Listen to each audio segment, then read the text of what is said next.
General Ayub Khan نے آتے ساتھ ہی 1956 کا آئین منسوخ کر دیا۔ 8 جون 1962 کو ملک میں نیا دستور نافذ کر دیا گیا۔ آئین کی خصوصیات درج ذیل تھیں۔ نمبر 1، یہ ایک تحریری آئین تھا جو کہ 5 جدولوں اور 250 دفعات پر مشتمل تھا۔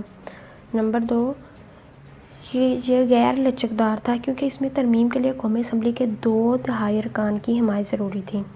نمبر 3، اس آئین کے تحت ملک میں ایک وفاقی نظام تشکیل دیا گیا جو کہ ایک مرکزی اور 2 صوبائی حکومتوں پر مشتمل تھا، اور اس میں یہ بھی تھا کہ صدر وفاق کا سربراہ ہوگا۔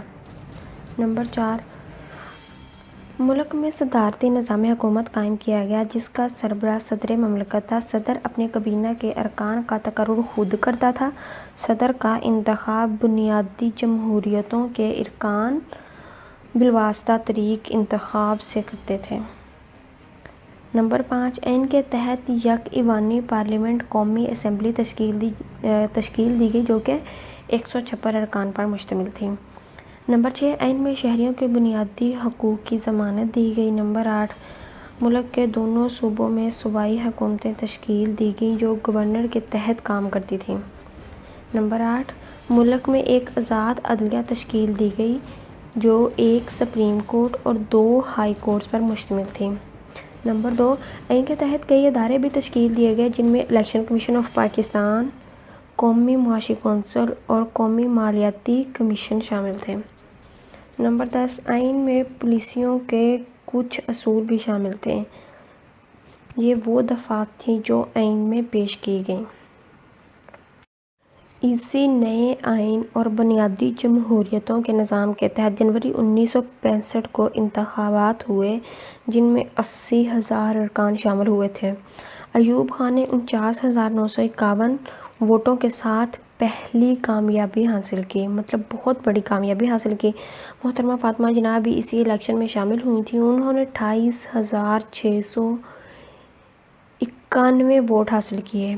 ایم کمال نے 183 اور میاں بشیر 65 ووٹ حاصل کر سکے۔ پھر وہی ہوا جو آج تک ہو رہا ہے، مخالف نے حکومت پر دھاندلی کا الزام لگا دیا۔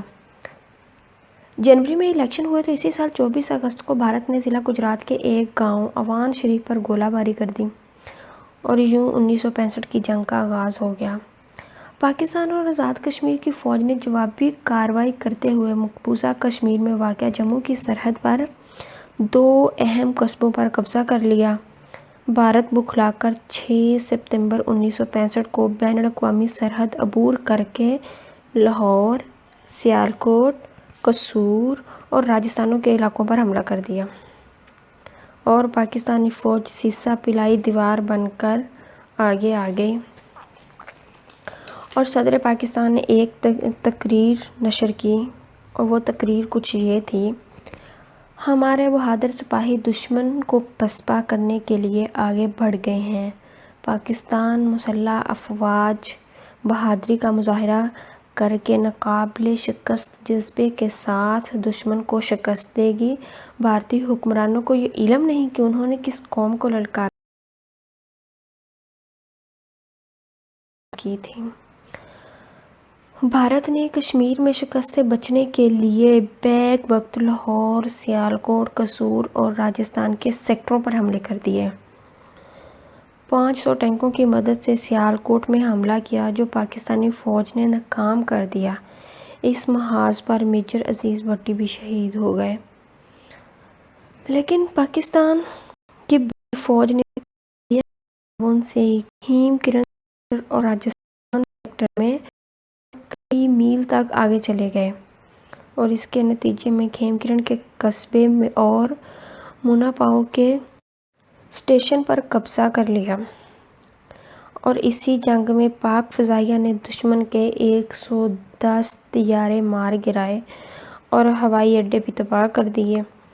پاک فضائیہ نے بری فوج کی بھی مدد کی۔ بھارتی سینکڑوں ٹینک تباہ کر دیے۔ اسی جنگ میں پاک بحریہ نے بھی اپنی ذمہ داری خوب نبھائی تھی، بھارتی بحری اڈے تباہ کر دیے۔ 17 روز تک جاری رہنے والی جنگ بندی کے لیے بھارت نے اپیل کر دی۔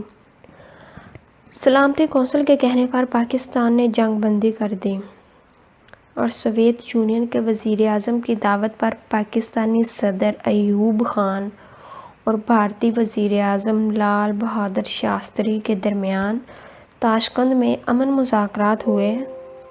10 جنوری 1966 کو اعلان تاشقند ہوا۔ دونوں ملک اپنی پہلے والی جگہ پہ واپس آ گئے، یعنی جنگ سے پہلے جو ان کی پوزیشن تھی، دونوں ممالک نے اپنی اپنی پوزیشنیں سنبھال لیں۔ شیخ مجیب الرحمان کے 6 نکات۔ پاکستان اور ایوب خان کی حکومت کا خاتمہ کیسے ہوا؟ جنرل یحییٰ خان کون تھے؟ یہ سب جانیں گے آپ اس کے اگلے پارٹ میں۔